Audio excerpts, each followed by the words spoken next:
Hello ಪುಟಾಣಿಗಳೇ, ಇವತ್ತು ಕೂಡ ನಿಮ್ಮ ಮುಂದೆ ಒಂದು 3D ಕತೆ ತಂದಿದ್ದೀನಿ. ಅದು ಯಾವ ಕತೆ ಗೊತ್ತಾ? ಒಂದು ಸುಂದರವಾದ ಕಾಡಿನಲ್ಲಿ ಸಖತ್ ತರಲೆ ಮಾಡೋ ಒಂದು ಕೋತಿ ಇತ್ತು. ಅದಕ್ಕೆ ದಿನಪೂರ್ತಿ ಬೇರೆ ಪ್ರಾಣಿಗಳನ್ನು ಕಾಡುವುದು ಮತ್ತು ತರಲೆ ಮಾಡುವುದೇ ಕೆಲಸವಾಗಿತ್ತು. ಮೊದಲೇ ಅದು ಕೋತಿ ಅಲ್ವಾ, ತರಲೆ ಮಾಡದೇ ಇರುತ್ತಾ?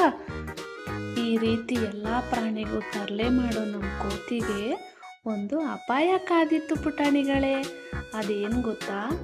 ಒಂದು ದಿನ ಅದಕ್ಕೆ ಕಾಡಿನ ಮಧ್ಯೆ ಕಲ್ಲಿನ ಮೇಲೆ ಸಖತ್ತಾಗಿ ಹೊಳೆಯುವ ಚಿನ್ನದ ಬಾಳೆಹಣ್ಣು ಸಿಕ್ಕಿತು. ಅದನ್ನು ನೋಡಿ ಕೋತಿಗೆ ಆಶ್ಚರ್ಯ ಮತ್ತು ದುರಾಸೆ ಆಯಿತು.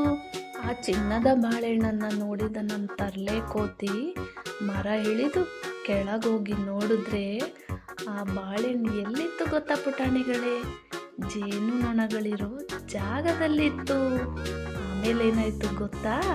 ಆಮೇಲೆ ಈ ನಮ್ಮ ತರಲೆ ಕೋತಿ ಬಾಳೆಹಣ್ಣನ್ನು ಮುಟ್ಟಿದ ತಕ್ಷಣ ಕೋಪಗೊಂಡ 100 ಜೇನು ನೊಣಗಳು ಅದನ್ನು ಕಚ್ಚಲು ಓಡಿಸ್ಕೊಂಡು ಬಂದವು. ಕೋತಿ ಎದರಿ ಕಾಡಿನಲ್ಲೆಲ್ಲ ಜೋರಾಗಿ ಓಡಿತು. ಕೊನೆಗೇನಾಯ್ತು ಗೊತ್ತಾ? ಓಡಿ ಸುಸ್ತಾಗಿ ಅಲ್ಲೇ ಇದ್ದ ಒಂದು ನದಿಗೆ ಹಾರಿತು. ಹಬ್ಬ, ಹೇಗೋ ಜೇನು ನೊಣಗಳಿಂದ ತಪ್ಪಿಸ್ಕೊಂಡೆ ಅಂತ ಖುಷಿನೂ ಪಡ್ತು.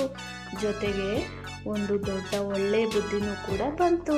ದುರಾಸೆ ಪಡಬಾರ್ದು ಅಂತ ಅರ್ಥ ಮಾಡಿಕೊಂಡು ಚಿನ್ನದ ಹಣ್ಣಿನ ಆಸೆ ಬಿಟ್ಟು ತನಗೆ ಸಿಕ್ಕ ಸಾಧಾರಣ ಹಳದಿ ಬಾಳೆಹಣ್ಣನ್ನು ತಿಂದು ಖುಷಿಯಾಗಿ ಕಾಡಲ್ಲೆಲ್ಲ ಓಡಾಡ್ತು. ಈ ನಮ್ಮ ತರಲೆ ಕೋತಿ ಕತೆ ಇಷ್ಟ ಆಯ್ತಾ ಪುಟಾಣಿಗಳೇ?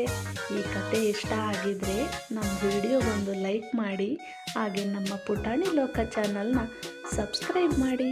Thank you.